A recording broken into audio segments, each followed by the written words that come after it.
All right, today we're jumping right into one of the biggest questions there is. I mean, it's something philosophers and scientists have wrestled with for centuries, and let's be honest, you've probably thought about it a few times yourself, right? Is there some grand cosmic plan for all of us? Or are we just kind of here, floating around in a random universe? So we're going to look at two very different ways to answer that question. One's a modern Western idea, and the other comes from some really ancient Eastern philosophy. Okay, so let's start with the first path. This is the one that's super dominant in most of the modern world today, liberalism. And just to be clear, we're not talking about politics here. This is bigger. It's a whole worldview about how you find your purpose in life. So here's the core idea of the liberal view. The universe? It doesn't give you a script. There's no destiny written in the stars for you. But, and this is so important, that's not supposed to be a downer. It's the opposite. It's like an invitation. It's total freedom to decide for yourself what matters on your own terms. I love this metaphor. It's like your life is a book, and you're the one holding the pen. Your feelings, your choices, all your passions, that's the ink. Your life has meaning simply because you give it meaning. You get to be the hero, the narrator, the author, the whole shebang. Okay, but now let's look at a totally different way of thinking, one that basically wants to tear that story up. All right, so we're switching gears to a much more ancient path, Buddhism. It takes that same starting point, hey, there's no cosmic plan, but it pushes it way further to a really radical conclusion that, well, for some people is incredibly liberating.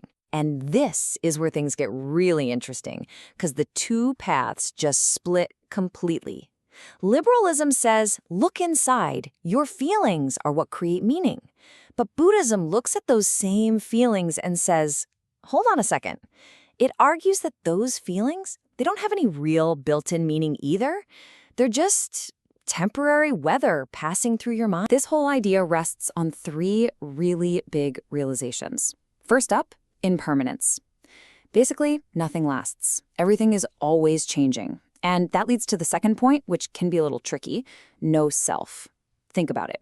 If everything about you is always changing, your thoughts, your body, your feelings, then is there really a permanent, fixed you in there somewhere?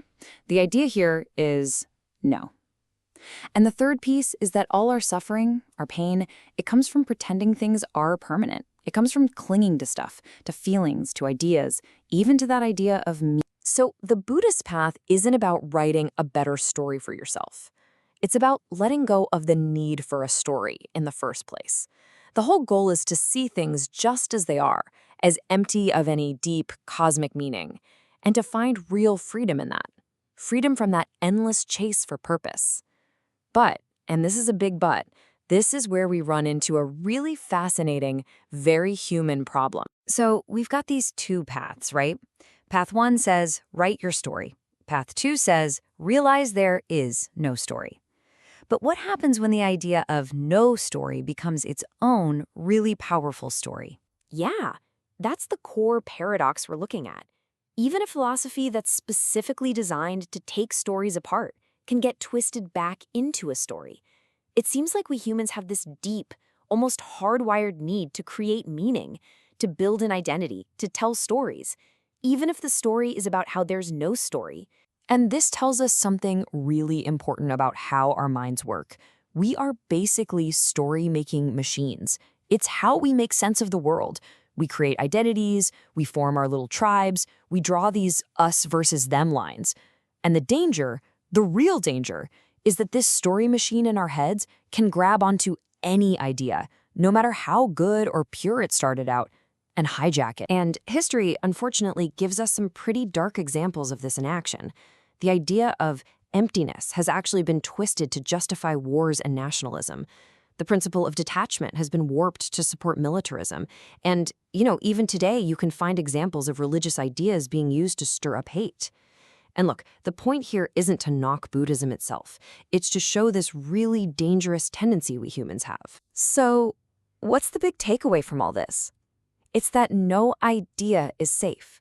Not the idea of create your own meaning, and not the idea of find freedom in emptiness. Any belief system can be twisted and used as a weapon for politics or for personal gain. It's a huge warning sign about the stories other people tell us, and maybe even more importantly, about the stories we tell ourselves. Which leaves us with one last, pretty challenging question for you.